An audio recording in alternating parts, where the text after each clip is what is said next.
Hi நண்பர் அன்பேஸ். தமிழ்நாடு முதலமைச்சர் விஜய் பார்த்தீங்கன்னா, இப்போ ஃபுல் ஆக்ஷன் மோடுக்கு மாறிட்டார் போல. நேத்து வரைக்கும் இருந்த பல பிரச்சனைகளுக்கு இன்னைக்கு ஒரே நாள்ல அடுத்தடுத்த பல மெகா அறிவிப்புகள் வெளியிட்டு தமிழ்நாட்டை திரும்பி பார்க்க வச்சிருக்காரு சொல்லலாம். மின்வெட்டு பிரச்சனை, விவசாயிகள் பிரச்சனைக்கு ஒரு எண்ட் கார்டு போட்டிருக்காரு. பள்ளி குழந்தைகளுக்கு காலை உணவு திட்டம், லஞ்சத்தை ஒழிக்கிற அதிரடி ஆக்ஷன்ல இறங்கியிருக்காரு. இது மாதிரி நிறைய விஷயம் பண்ணியிருக்காரு. அவர் வெளியிட்ட லேட்டஸ்ட் அறிவிப்புகள் என்னென்னு ஒன்றா பார்க்கலாம். முதல்ல நான் பார்க்க போகிறது பார்த்தீங்கன்னா, எல்லாரையும் டென்ஷன் ஆக்குற இந்த கரண்ட் கட் பிரச்சனை தான். இனிமேல் கரண்ட் கட்டே ஆகாது அப்படின்னு சொல்கிறாங்க. எரிசக்தி துறை கூட்டத்தில் ஒரு பிரம்மாண்டமான ஒரு முடிவு எடுத்திருக்கார் முதலமைச்சர் விஜய் அவர்கள்.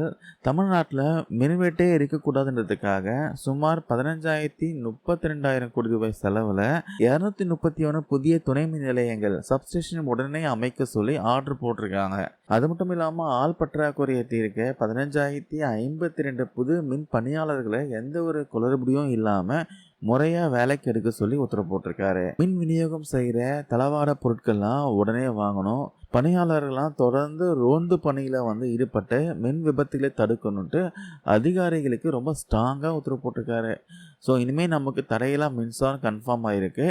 அதுக்கப்புறம் பார்த்தீங்கன்னா விவசாயிகளுக்கு செம குட் நியூஸு. போன மாதம் 25ஆம் தேதி குறு மற்றும் சிறு விவசாயிகளுக்கு 50,000 ரூபாய் வரைக்கும் பயிர்க்கடன் தள்ளுபடின்னு அறிவிச்சாங்க. ஆனால் நிறைய விவசாயிகள் இது இன்னும் கொஞ்சம் அதிகப்படுத்தணும் கோரிக்கையை வச்சாங்க.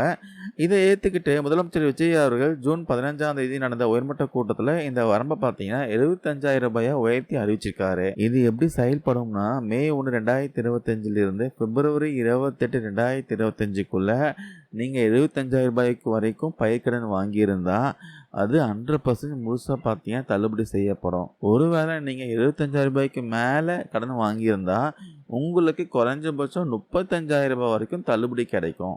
இதனால் அரசாங்கத்துக்கு சுமார் 5,932 கோடி ரூபாய் செலவாகும். இதனால் கிட்டத்தட்ட 15 லட்சம் விவசாயிகள் முழுசாக பயனடைய போகிறாங்க.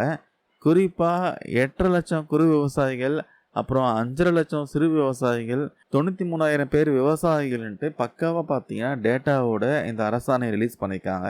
விவசாயிகளுக்கு அடுத்த சாகுபடிக்கு இது ஒரு பெரிய பூஸ்டாக இருக்கும் சொல்லலாம். மூணாவதாக பள்ளி குழந்தைகளுக்கான சூப்பர் அப்டேட்டு. கடந்த திமுக ஆட்சியில் கவர்மெண்ட் ஸ்கூலில் 5th வரையும் படிக்கின்ற மாணவர்களுக்கு காலை உணவு திட்டம் கொண்டு வந்தாங்க. இப்போ முதலமைச்சர் விஜய் இந்த திட்டத்தை 8th ஸ்டாண்டர்ட் வரைக்கும் படிக்கின்ற மாணவிகளுக்கு விரிவாக்கம் செஞ்சு அதிரடியாக உத்தரவு போட்டிருக்காரு. இந்த புதிய விரிவாக்க திட்டம் தந்தை பெரியாருடைய பிறந்தநாளான செப்டம்பர் 17ஆம் தேதியிலிருந்து தமிழ்நாடு முழுக்க அமலுக்கு வரப்போகுது.